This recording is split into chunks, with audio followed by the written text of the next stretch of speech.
Hello everyone, and welcome to Strategy. This is the third one of a series of videos explaining business strategy. Today is the competitive advantage. So, what is the competitive advantage?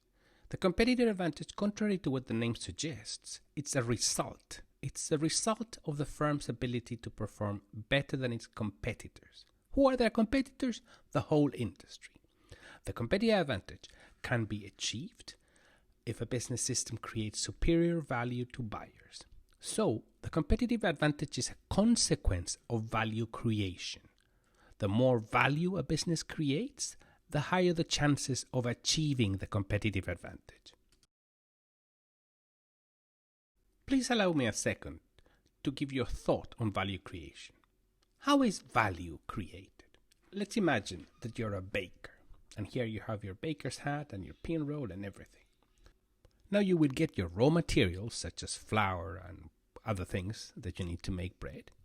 You will work that dough and you will convert it into bread. It is because of this conversion that you can charge a bit more than the ingredients because you've added your work. Now if you're selling something that is incredibly valuable, then you might be able to charge a lot more. And this is exactly what the big giants do today, like Google and Netflix and Apple. I invite you to think a little bit on how do they create value, which is their flour, which is their process, and which is their bread, and how much value do they create. Going back to the competitive advantage, there are two generic ways of aiming at achieving the competitive advantage. The first one is leadership in costs, and the second one is differentiation. While on the one end, it's mass production, keeping costs very low, though quality has to be high. On the other end, you produce a limited number of goods in which the value is so high that you're able to charge a significant amount per individual item. These are two generic ways to create buyer value. Let's think of Wal-Mart as a business strategy. They state that their strategy is to put good-sized stores into little one-horse towns that everyone was ignoring. So, is it leadership in costs or differentiation? Definitely leadership in costs. Now that we have agreed that Walmart uses leadership in cost, then how can we ascertain that they have achieved the competitive advantage? Look at these maps of the US and look at how the black dots grow hugely from 1965 to 2005.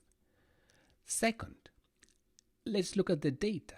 In the 1980s, they had $1 billion annual sales. Today, they have $524 billion across 27 countries and 11,484 stores. They are the USA top retailer and it's expanding abroad. I think this is evidence of competitive advantage. It means that in the retail industry, Walmart seems to have achieved the competitive advantage. Now you may ask, well, what about Amazon? Well, Amazon is another contender for the competitive advantage in retailer. But surprisingly, in the last year, in 2020, Walmart has had the highest share price ever. So, now, achieving the competitive advantage is something that companies may never get. Most companies aspire to achieving the competitive advantage. And how do they do that? Let's go back to my definition of a business, which is a product and a market, both things. Then in order to achieve the competitive advantage, you need a business model that puts together a resource base, an activity system, and a product offering. So a product that you convert through some sort of process into something that you offer to the market. Now, what's the purpose of this business model? Is it profit? No, not necessarily. Profits are only a consequence of doing things well.